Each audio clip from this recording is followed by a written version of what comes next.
Kangal çoban köpeği diye 2018'de FCI standardı altına girmiş olan ırk standardında köpeklerin atası diye geçer. Orta Asya çoban köpeği. Akbaşımızın ve kangalımızın önceki soyudur.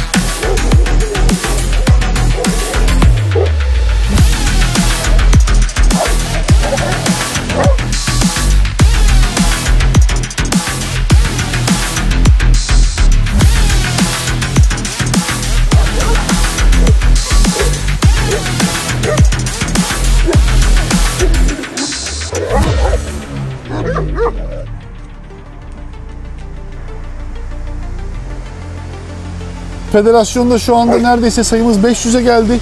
Resmi anlamda soy kütük belgesi olan köpek sayısı. Yaklaşık bunun 380-390 tanesi, 400'e yakını benim ürettiğim köpeklerdir. Maşallah.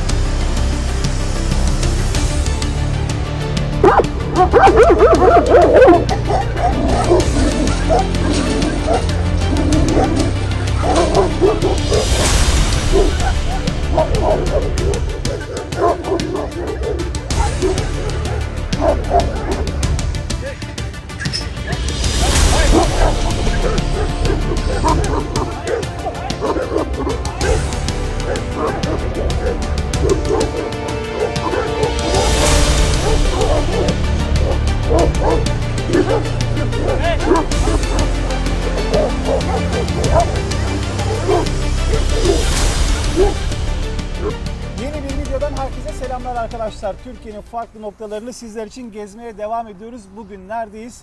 Ege'nin incisi İzmir'deyiz. Sevgili Haktan Çevik'le birlikteyiz. Haktan abicim öncelikle selamlar. Hoş geldiniz. Hoş bulduk. Nasılsın? İyisin? Çok teşekkür ederim. Ayağınıza sağlık. Sizler nasılsınız? İyi misiniz? Allah'a çok şükür abi, biz deyiz. Değerli dostlar, Haktan abiyle bizim 15 yıldan daha uzun bir dostluğumuz var. Türk çoban köpekleri vasıtasıyla tanışmıştık.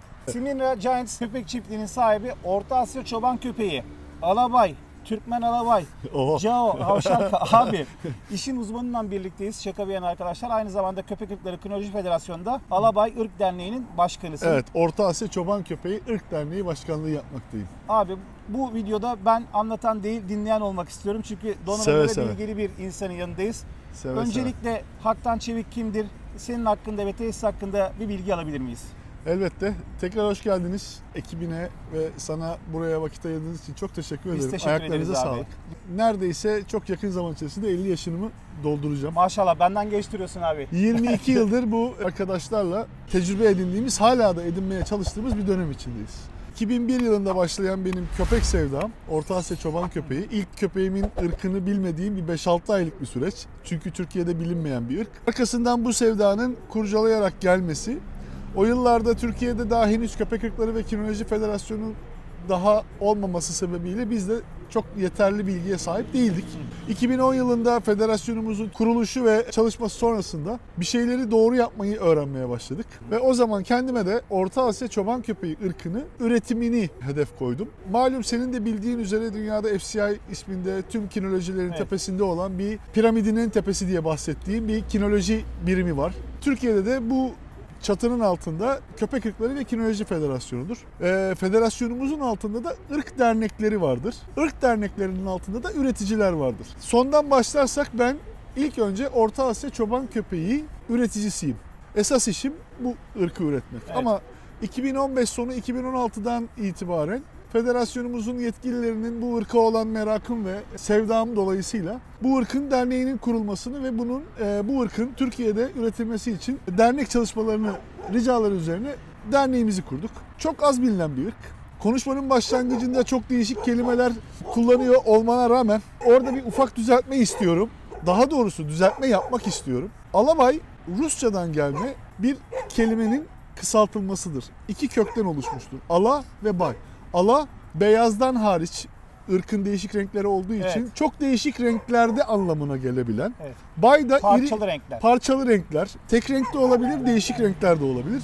Bay da iri, kaba, gösterişli anlamına gelen iki kelimenin birleşmesinden olan bir kısaltma addır. Yılların köpekçisiyim, ben bile bunu şu anda yeni öğrendim seninle birlikte abi, Evet. gerçekten. Ben bunu sohbetimizin başında o Rus hakemden öğrendiğim açıklamadır bu. Benim hep videoların altına yazmak da istediğim ama sonrasında çok uğraşacağım için bugünü bekledim ve bugüne sakladım bunu. İyi, Kalkalım izleyenlerimiz de Maya. senin sayende abi alabayı kelimesini öğrenmiş oldular. Alaveba gerçekten o bahsettiğim hakem 65 yaşındaki 33 yıllık geçmişi olan kişiden öğrendiğim bir şeydir. Literatürde ırkın adı Orta Asya çoban köpeğidir. Evet. İngilizcesi Central Asian Shepherd Dog diye geçer. Ruslar buna Middle Asian da diyebiliyor. Central ve Asian ikisi aynı şeyler aslında. Irkın kökeni 4000-4500 yıla dayanıyor. Kurtlardan sonra ilk türeyen canlılar olarak görülen köpekler olarak eski Sovyet Sosyalist Cumhuriyetler Birliği'nin bulunduğu topraklar içerisinde olan Abi, Türkmenistan, ansiklopedi gibi anlatıyorsun. Türkmenistan'ın bulunduğu topraklarda olunduğu için kısaltma başka bizim kullandığımız Türkmen alabay diye denmesinin de sebebi o. Aslında Türkmen çoban köpeği kendi içlerinde söyledikleri ama alabay demek yeterli. Alabay ırkın adı değil, alabay ırkın kısaltma adı.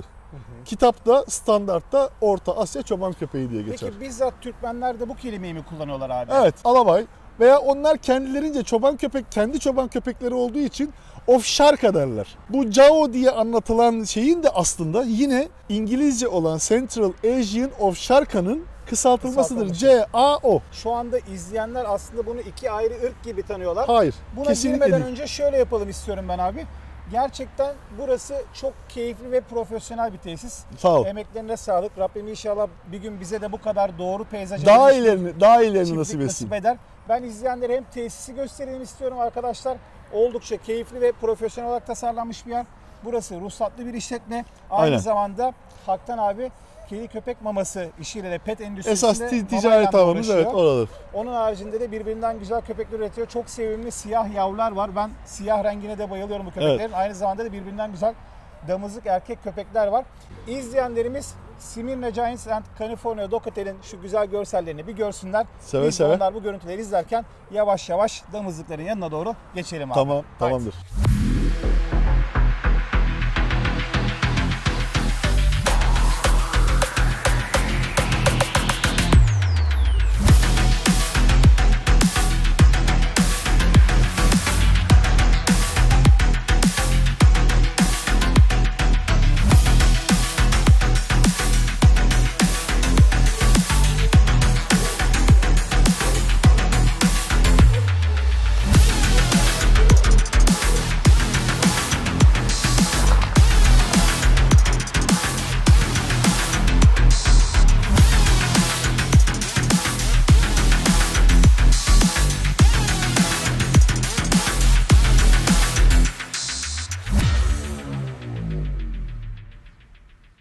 Değerli dostlar, şu anda bulunduğumuz yer Güzelbahçe. İzmir'in gerçekten benim de çok sevdiğim konumlarından, şehrin stresinden uzak, doğanın tam olarak göbeğinde bir noktadayız abi. Evet, doğrudur. Güzelbahçe ben buraya 2015'te geldim. 2010'lardan itibaren insanların şehir içinden kaçıp da kendilerini geldi. daha rahat hissettikleri, daha bahçeli evlerin olabildiği, daha yeşilliğin içinde oldukları bir alandır.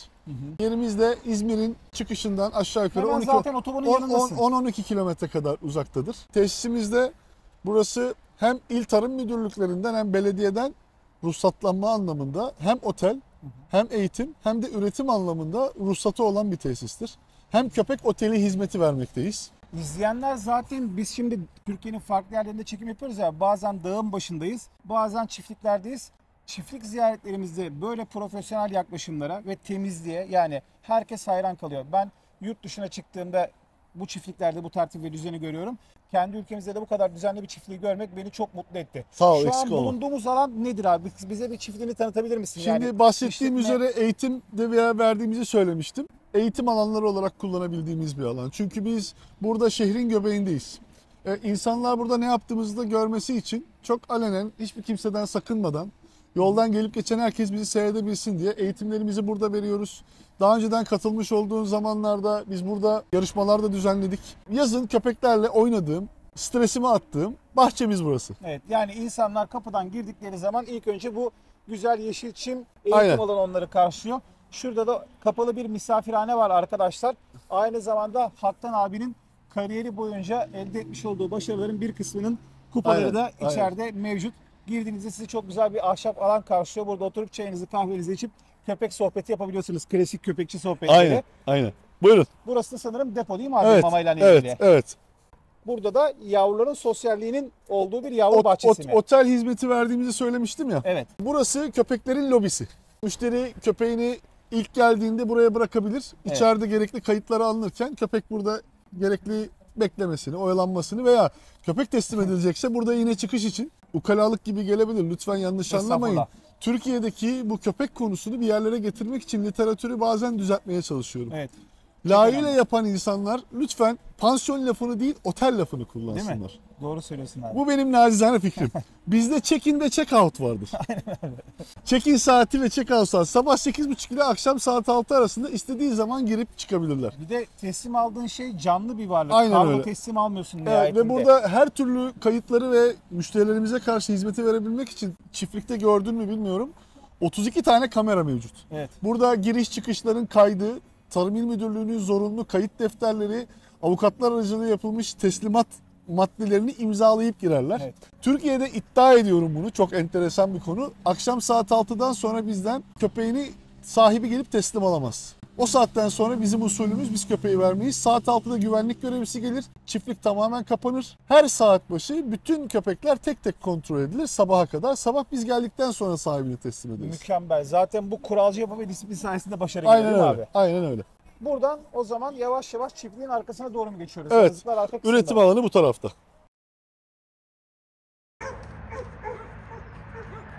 Abi ağaçlar falan bayıldım ya. Muazzam da büyümüşler. Ben 2015'ten beri buradayım. Tamamen buraya tüm eforumu sarf ediyorum diyebilirim size. Evet. Farkındasındır böyle bir yeşilliği yapabilmek, buradaki Kesinlikle. böyle şey yapabilmek. Evet, burada zaten çok önemli bir detay var abi. Birçok çiftlikte oluyor. Şöyle ki hijyen. ben eski aile işimizden kalmadır bu. Gıda işiyle uğraştığım için bu tarz geçişler çok önemlidir kontaminasyonu engellemek için. Yani herhangi bir yerden sen köpekçisin. Aynen abi. Bilmiyorum kim bilir hangi ayakkabılarla geldin Nereden buraya. getirdin? O yüzden Doğru ben söylüyorsun. seni burada bir temizlemem Aynen, lazım. ben gelmeden komple ayakkabıları bile yıkadım abi. Çamaşır. Ayağına sağlık. Eyvallah. Evet değerli dostlar, şu anda tesisin ön bölümünden arka kısmına geçtik. Üretim kısmına Orta Asya çoban köpeği Alabay üretimini yaptığımız alan içindeyiz. Burası senin özelin. Şu anda Evet, biz burası. çekim yapıldığı için bu bölgeye giriyoruz. Ziyaretlerde de Ben her konuda açığım. açık mısın abi? Müşterilerim istediği vakitte gelebilir. Burada gerekli kurallara uyarak bu koridorda çok aşağıya yanaşmadan uzaktan bütün köpekleri görebilir. Ben de insanların habersiz gelip buraya sokulmasına çok rahatım. Yaptığım işten eminim. Evet, her yer tertemiz, pırıl pırıl. Değerli dostlar, burada şu anda ortalama 2,5 metreye 5 metre herhalde tahminimce Bu abi baştaki ölçü. doğumhane diye doğumları da burada yaptırdığımız için bunlar 10-12 metrekarelik kafeslerimiz. Diğer kafesler 8 metrekaredir. Her köpek birbirinden bağımsız şekilde durur. Burada sanırım yine yavru yapmış olan bir dişi var. Meme Evet. başlarından belli. Oy oy oy, maşallah bu ne kadar güzel bir erkekmiş abi ya. Oy, dev gibisin Evet. sen. Ak, magaş, ser. Süper. Oğlum. Ne haber oğlum? Şimdi Ne haber oğlum? birçok kişinin merak ettiği soruları sana yöneltiyorum abi Lütfen. bu videoda. İnşallah bildiğim Şimdi yerden şöyle gelir. bir şey var. Alabay denilen köpek daha küçük, daha iş köpeği, daha sürü köpeği gibi algılanıyor. İsmi Cao olduğu zaman devasal, aşırı kalın bilekli, sarkık, 90 kilo, 100 kilo, 100 kilonun üzerine çıkan köpekler. Yani sanki Cao Rusların böyle modifiye ettiği, bir de çok söylentiler var. İşte yok içine sembranlar koydular, yok vesaire kattılar. Şöyle bir algı var. Cao eşittir 100 kiloluk dev köpek, Alabay eşittir 65-70 kiloluk, ona göre daha küçük yapılı Şimdi köpek. ben Bu doğru mu? Ben biraz teknik ve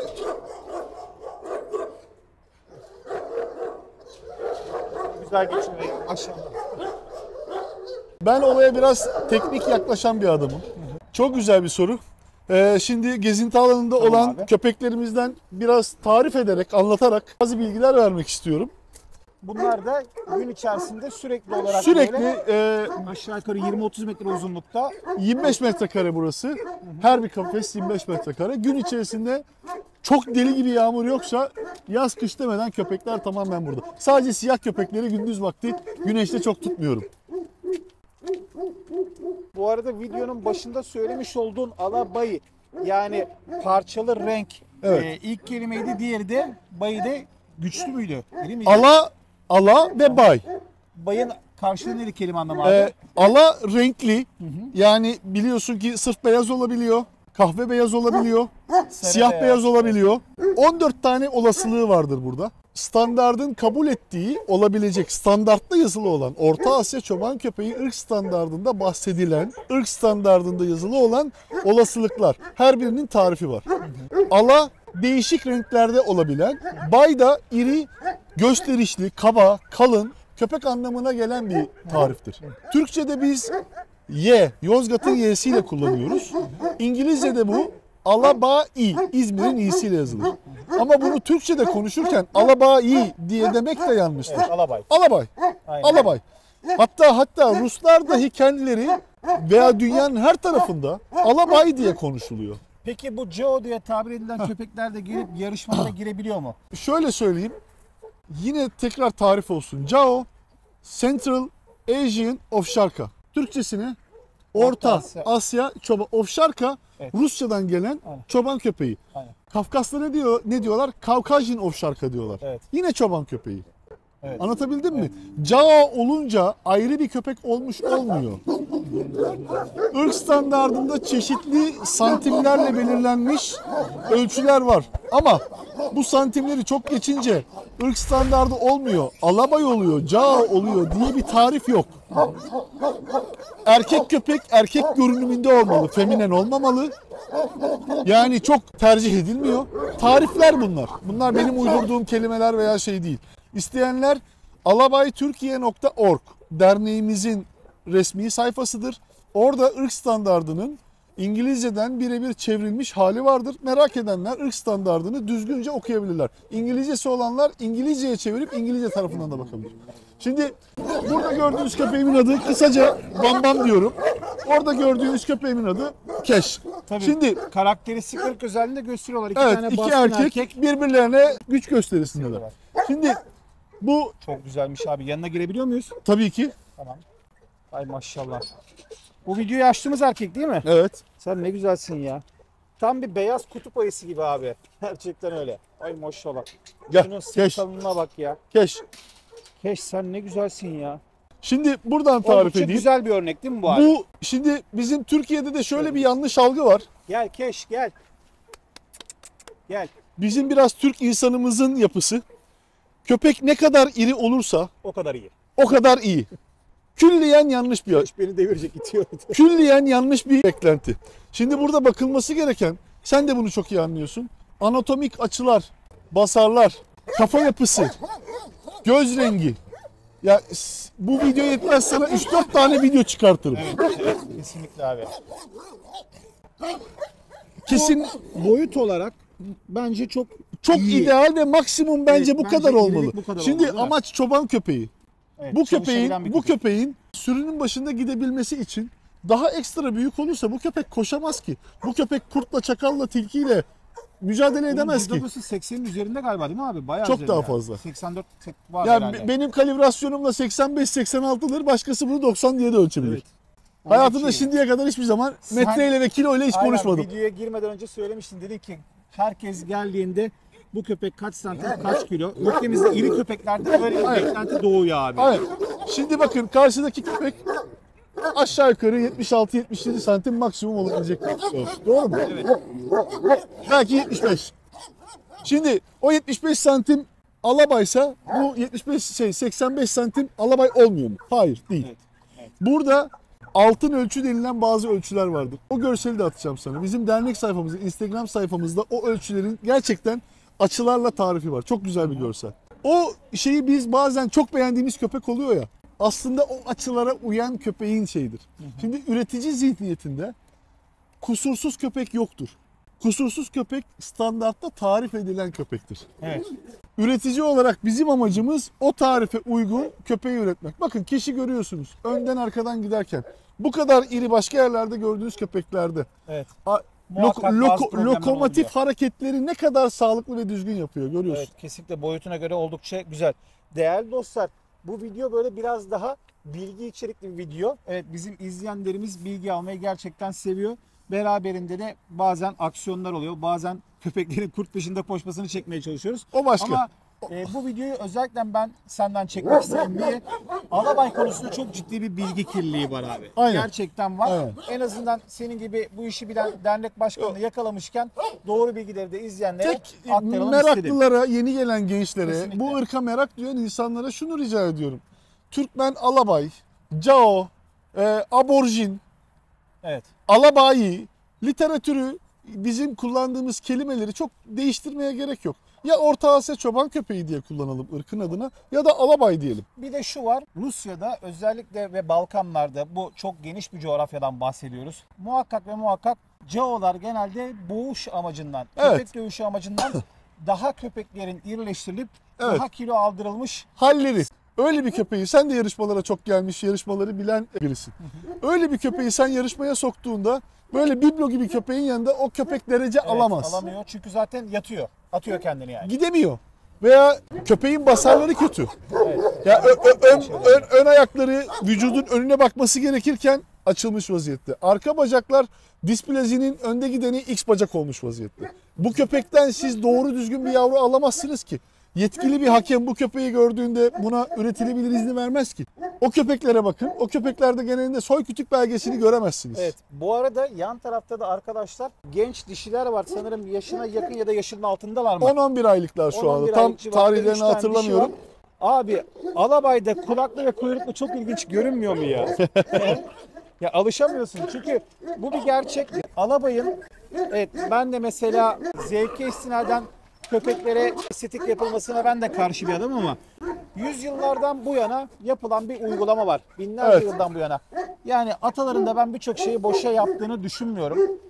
Alabaylarda karakteristik olarak genelde kuyruk orta seviyeden ve kulaklar çalışan iş köpeklerinde hep kesilmiş. 7. çobanlar 8. tarafından. boğum kuyruk kulaklarda dibinden kesiliyor. Ya, Benim öğrendiğim ve bildiğim kadarıyla, evet.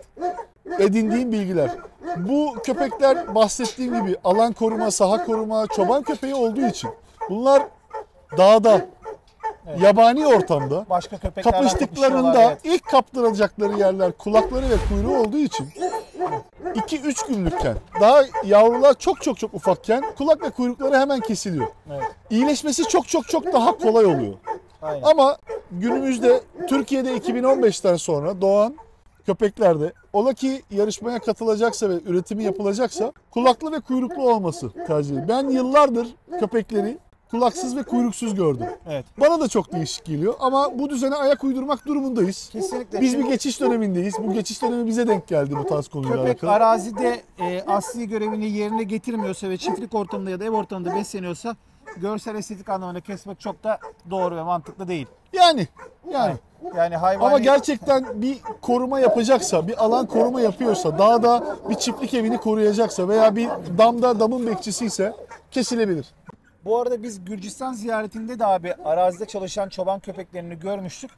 Oradaki çobanlarda da görünce algıladım. Yani Hazar Gölü'nün etrafındaki bölgede bu köpeklerin birbirine benzer varyasyonlarını görmek mümkün. Kesinlikle. Belki de o Orta Asya çoban köpeği kelimesi Geniş tam kullanmaya olarak sebep buradan o. çıkıyor. Yani bunu ırk standardı altına Sovyet Sosyalist Cumhuriyetler Birliği zamanında buna işte şimdiki Rusya Cumhuriyeti ırkın kontrolünü kendine almış vaziyette 1930'larda. Ve standart haline geldikten sonra bunun yazılmasıyla beraber hep doğru köpekler seçilince tek tipe gelmeye başlamış. Nasıl bizim kendi Anadolu'daki bazı köpeklerimizin bulunduğu yayla Kangal veya kavgası gibi. Şu anda da kangal oturmaya olan başladı. oradaki serbest olan köpeklerin de kendi içinde varyeteleri var. Kaldı ki bizim Kangal çoban köpeği diye 2018'de FCI'nin standardı altına girmiş olan ırk standardında köpeklerin atası diye geçer. Orta Asya çoban köpeği. Akbaşımızın ve kangalımızın önceki soyudur.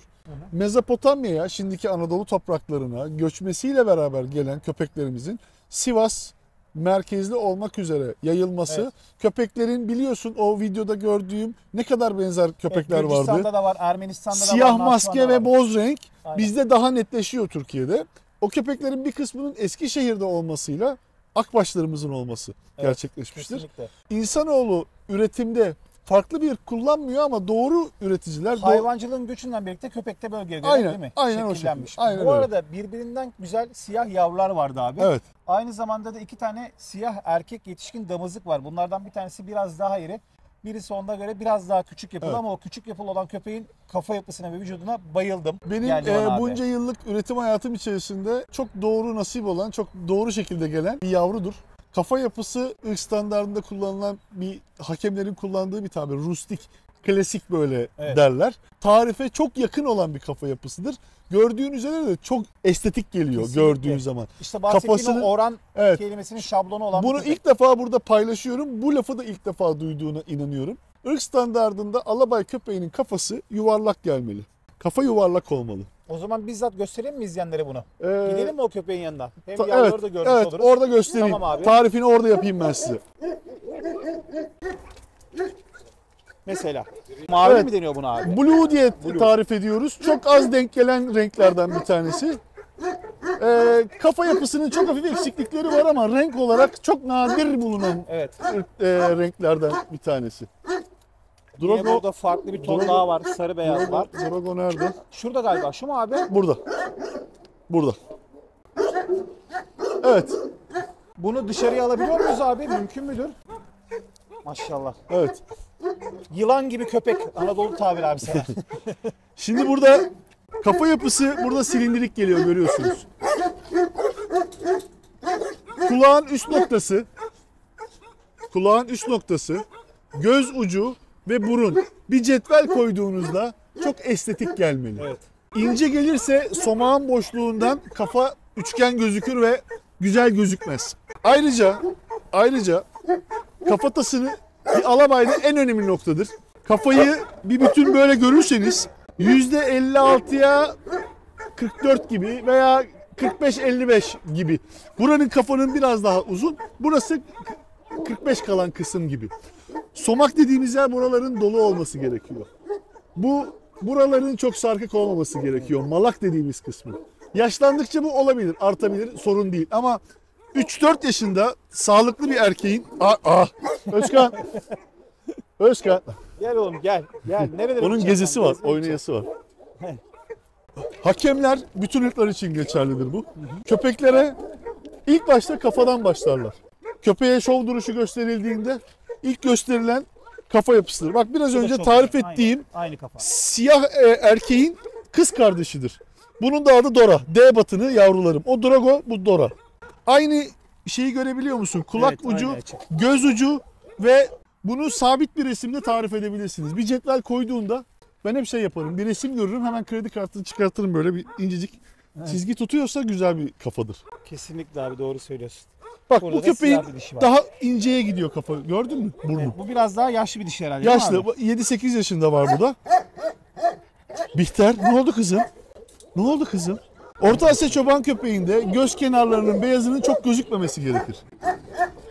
Göz rengi tamamen bal köpüğü koyu renkli olması gerekir. O kadar fazla köpek var ki abi. Çiftlikte maşallah. Gezinme alanları köpekler için oldukça yeterli. Ve fark ettin mi bilmiyorum. Burada ne çim ne çakıl, tamamen doğal ortamlara o. basıldı. Çünkü biliyorsunuz bu ırk iri bir ırk, ağır bir ırk. Dirseklerdeki nasırlaşmanın ve anatomik anlamdaki gelişme esnasındaki dönemin sağlıklı geçmesi lazım. O yüzden doğada nasıl bunlar rahat ve engebeli ortamda büyüyorlar ve koşuyorlarsa, yetişiyorlarsa burada da onu sağ. Gördüğünüz üzere çeşitli yerde delikler var vesaire var.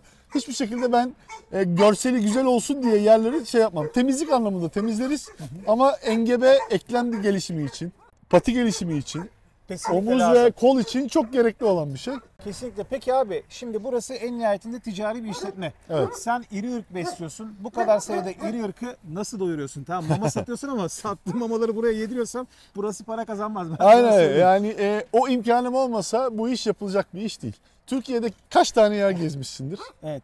Herkes kendine göre bir şey yapıyor. Abi büyük bir çoğunluk arpa ununa köpek bakıyor. Sana Öyle şunu söyleyeyim. söylüyorum. Artık etle bakıyor. Evet. Ölü tavukla bakıyor. Sana şöyle söylüyorum. Ben kendi markamın ürettiğim markalar ve bu işin ticaretini yaptığım için bu ırka olan gönül bağımdan çok ticari hesap yapmadan yapıyorum bu Evet. kısmı.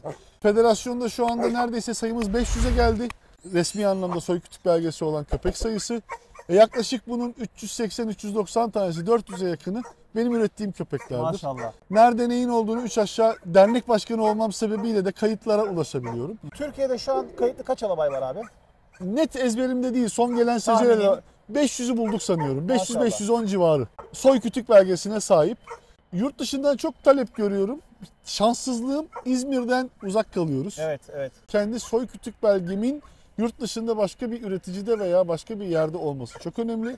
Benim için daha değerli, senin daha önceden hatırladığın Polina isminde bahsettiğimiz bizim Specialty Show'da Çok güzel bir gelen organizasyonda. Türkiye'deki ilk alabay organizasyonu bu o arada. kişiden ilk alabaylarımdan bir tanesini almıştım.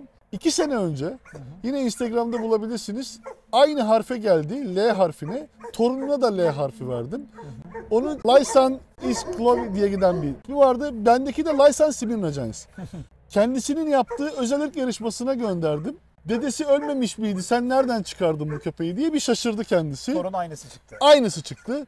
72 köpek içerisinde 3. sıralamaya geldik. Orada göreceğin kupalardan bir tanesi odur. Kendisi hakem olmamasına rağmen başka birisinin 72 köpek içinden seçtiği köpektir. Harika. O zaman şöyle diyebilir miyiz? Yani köpekler burada kendi masraflarını ödüyorlar. Sen aslında diğer ticari Ben de keyfimi işletmeden çıkartıyorum. para kazanıyorsun. Köpekler kendini döndürüyor. Aynen öyle. Aynen Abi öyle. harika. Şu ufaklıkları da görecektik bir de ya. Tamam, buyurun. Ben Oraya bayıldım bakalım. onlara, yavrulara.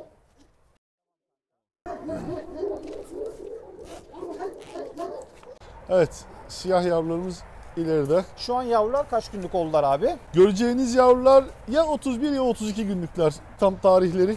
Babaları, Babaları o iri olan siyah iri mı? olan ser. Akmagaş ser. Üreticilikte de şöyle bir şey vardır. Çok kısa hatla konuşmak Değil mi? üreticiye ayıp gelir. Hakaret değil de üreticinin de adını burada söylemek güzeldir. Evet, kesinlikle. Üreticinin kendi onore olduğu bir şeydir. O yüzden o Rusya'daki arkadaşımdan gelen bir köpekti. Torunlar da burada görüyorsunuz. Tontişleri alabilir miyim Elim abi? Ama Olur. aşıları yapıldı mı? Ben alsam. Sen alsan daha iyi olur, evet bence de abi. Gel bakalım. Peki abi, ücretli sahiplendirme fiyatlar ne aralıkta, yani bunlar satılmadıysa almak isteyenler ne kadar bir bedel ödemek zorundalar? Şöyle söyleyeyim, ilk önce Amerika'yı yeniden keşfetme gibi bir tabir var ya. Evet. Aynı şekilde yurt dışında, dünyada bu sistem nasıl uygulanıyorsa ben de Türkiye'de bunu alıştırmaya ve göstermeye çalışıyorum. Yavrular olduğunda anne ve babaların resimlerini paylaşarak olan yavrularımızı gösteriyorum. Eşleşmeden önce ziyaret edip de merak edenler önceden eşleşmeden haber olup rezervasyon yaptırabiliyorlar. Rezervasyonda kapora aldığım kişi seçme sırasına sahip oluyor. Şu anda görmüş olduğunuz yavrulardan elimdeki bu beyaz patili olan erkek. Çok da kalın bir erkek olacak. Evet. Bu nasipse babasının ismini sürdürmek için çiftlikte kalacak. Bir de bir şeye dikkat Diğer ettin iki mi? erkeğimiz, evet. Ön ayak kalınlığıyla arka ayak kalınlığı birbirine daha paralel olan köpekler genelde daha iri oluyorlar. Aferin. Değil mi? Evet. Yakalamışsın. Yani Evet. şu köpek de mesela çok güzel bir köpek. Ama ön ayak oranından arka ayak oranına bakarsak Burada bu ondan daha masküler bir evet, yavru olacak. dişi erkek farkı. Bu erkek o dişi. Ama ona rağmen Bu da çok iri sadece bir dişi. bir şunu kucağına bir al gör. Tamam. Maşallah gülle gibi. Ağır bir yavru. Sen çok tatlısın sen. Tipe bak ya. Siyahlarına bayılıyorum ben bunların abi. Aynen. Yavru fiyatım açıkça Gelelim kuru konuşmak fasulyenin diye faydalarına. açıkça direkt şu anki günün şartlarında 25 bin lira. 250.000 TL diyeceksin zannettim bir an abi. Öyle bir... Biz Oldukça makul. Bugün kur olarak düşündüğün zaman 1000 euro değil. 750 euro yapıyor mu? Evet, ancak. Kabaca köpeği yurt dışından alıp nakliyesi için sadece bu bedeli ödemeniz gerekiyor minimum. Kesinlikle. Yani yurt dışından en kötü senaryoda 1000 euro köpeğe ödenecek. Bizim bu kurallarımız gereği 60 günden önce köpeği teslim etmemiz yasak. Evet. Yasak derken kural dışı. Kurallar bunu istemiyor. Ben onun üzerine aşağı yukarı 10-12 gün daha koyuyorum. 70-75 günden önce teslim etmiyorum. Bu da benim aşı programımın yaptığım hesabı Bu senin sonrası. mama artı aşı artı 5.000 lira ödüyorsun bir yavruya minimum. Aynen öyle. Aynen öyle. Rahatlıkla. Aynen öyle. Biliyorsun 45'te Puppy DP'lerle başlanır. Çiftlik ortamıyız diye ben 35-36'da başlıyorum. 35 günün üstüne 21 gün koy, 57-56'lara geliyor. Aşının oturması demek 15-20 gün, 75 günde ben o yüzden veriyorum. İlk 2 aşısını ben yapıp öyle teslim ediyorum. Yeter ki anne yanında o dönemini de beraber atlatsınlar. 2-3 gün oldu bunlar aniden ayrılalı. Anneyi mahvettiler şu 3 yavru. Annenin canını çıkardılar. Muazzam yavrular. Sizleri yerinize alalım, tamam, üşümeyin. Tipe bak ya, çok sevimli değil mi ya? Çok iyi. Peki abi, ürettiğin köpekleri ringlerde yarışırken görmek nasıl bir haz? O çok keyifli. Evet. Esas keyifli olan orası. Evet, bunu en azından konuşarak değil de yerinde göstermek istiyorum size. Tamam abi. Bir üreticinin en keyif aldığı yer işin parayla karşılaştırılması değil, yaptığı işin doğru olup olmadığını sağlamasıdır bu. doğru köpek üretiyor muyum, doğru köpek yapabiliyor muyum, çıkartabiliyor muyum? Yarışmada, ringde görürsün. Bu arada abi birçok yarışmayı organize eden, hakemlik de yapan birisi olarak sana söylüyorum. Bana ringin içerisinde kendi köpeğimden yarışmanın verdiği hazzı devasal bir organizasyon yapayım vermiyor. Ben bekliyorum ya şimdi mesela. Hele bir de son böyle 5 köpeğin 6 köpeğin arasına girdiysem. Ya bir de biliyorsun bu işin şeyi var, hani bir yürütme tribi var. Küçük köpeklerde bu daha kolay. Aynen. Ortalıklarda daha kolay.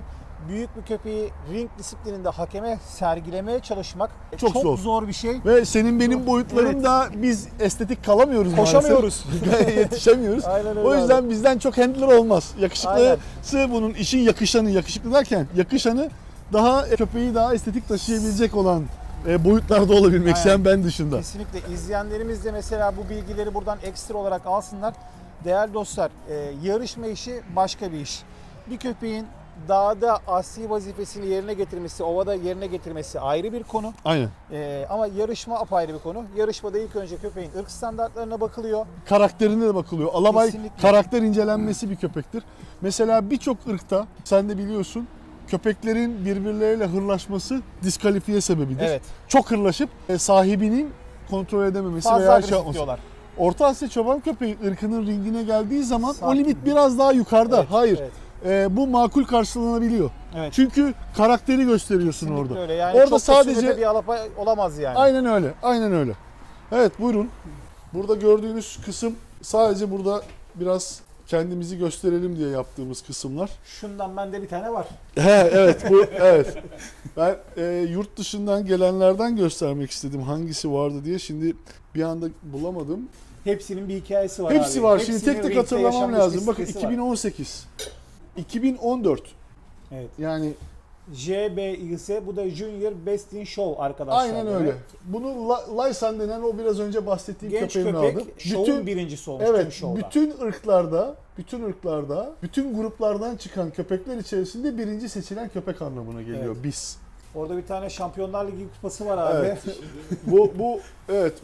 bu da Josh isminde, şu anda burada yok artık, bayağı ihtiyarladı. Bir arkadaşımın bahçesinde. Bu da İzmir'de kaç yılında yapılmış bir yarışma? 2018. 2018 yılında yapılan bir yarışmaydı. Çok iyi hatırlıyorum. Süper Yarışmada Kupa ben de buradaydım. 2 gün üst üste olan bir yarışmaydı. Biz ilk gün birinci olduk. İkinci günde ikinci olduk. Ama son günü birincilerin birincisini seçmek için bir daha yarışma yapıldı. O birincilerin birincisine seçilen yarışmanın en büyük kupasıydı. Harbi, tebrikler. Orta Asya çoban köpeğiyle bunu aldık. Harika. Herhangi bir Pomeranian, Poodle veya başka daha ufak kontrol edilebilen ırklar veya bir Cane Corso Prese Canal, kötülemek için söylemiyorum. Evet. Genelde hep gözümüzün alışık Ring olduğu disiplini daha kolay köpekler. olabilen. Aynen. Orta Asya çoban köpeğiyle aldığımız bir kupadır. Zaten dünya şampiyonalarına dikkat ediyorum abi. Dünya birinciliklerinde iri ırkları görmek gerçekten çok zor. Ve yani burada mesela tek tek çıkartmak gibi, bakın burada da bis var. Birkaç tane bis birler var yani. Evet.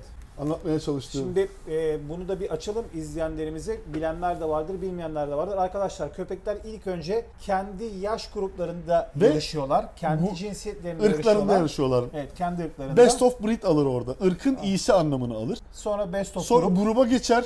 Hangi ırka aitse bizim Orta Asya çoban köpeğimiz ikinci grup kategorisinde yer alır. Section İkinci two, grupta değil mi? evet Section 2 işte Cane Corso Prese Canario, Rottweiler bunlarla beraber girer ringe.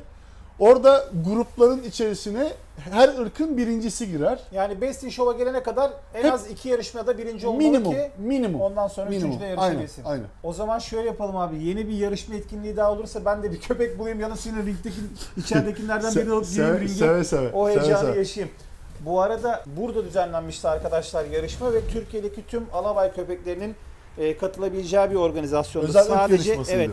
sadece alabayların katılacağı bir ırktı. Kahverengi beyaz bir dişim vardı benim. Romanya'dan getirmiştim, Burabistan'ın kızı. Evet. Ondan bir birincilik almıştım.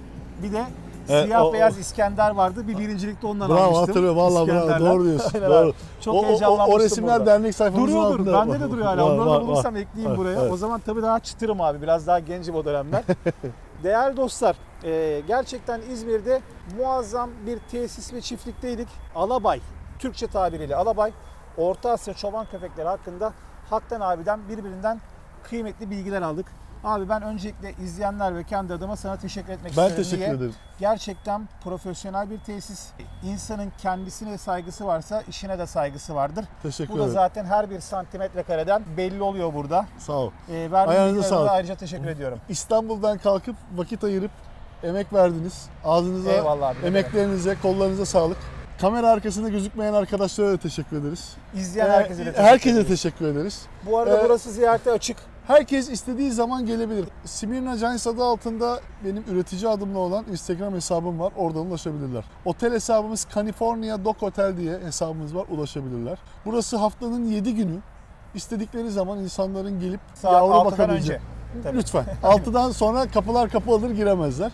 Gelip ister köpeklerini bırakırlar otel hizmeti anlamında, isterlerse yavru ve alabaylar, yani yavru almak isteyen veya alabayları görmek isteyenler Kesinlikle. gelip bilgi alabilirler. Kesinlikle ailelerinden birlikte gelip mesela bizim çiftlikte de biz Kaan abiyle birlikte Körfez Kanalı yaparken buna çok dikkat ediyorduk. Çocuklarıyla birlikte birisi sizi ziyarete geliyorsa ve o çocuğun oynayabileceği bir rahat Kesinlikle. ortam varsa, yavrularla sosyalizasyon olabiliyorsa Gelen gençleri de korkutmadan kesinlikle, alıştırmak lazım. Aynen öyle abi. Bu onların hayvan sevgisi bilincine, köpek sevgisi bilincine çok büyük katkı sağlıyor. Aynen. Değerli dostlar, bir videonun daha sonuna geldik. Sizler için Türkiye'nin farklı noktalarını gezmeye devam edeceğiz. Şöyle bir sürpriz vereyim. Senin videoda da bu olmuş olsun. Yakında yurt dışına çıkıyoruz. Gürcistan haricinde yeni bir ülkeye gidiyoruz. Aa. Birbirinden keyifli videolar olacak. Bekliyoruz. Evet abi. Merakla bekliyoruz. İşin içerisinde aslanlar, kaplanlar, Vay vay vay. şahinler, tazılar olacak. Başlatma Belki beni tahminler öyle vardır. işlere şimdi. O zaman bir gün olursa Türkmenistan hayalini birlikte gerçekleştirelim İnşallah. abi. İnşallah. Türkmenistan'da inşallah gidip Seve birlikte seve. alabayları çekebiliriz. Seve seve. Ayağınıza Tekrardan sağlık. teşekkürler abi. Kendinize iyi bakın. Görüşmek üzere. Görüşürüz.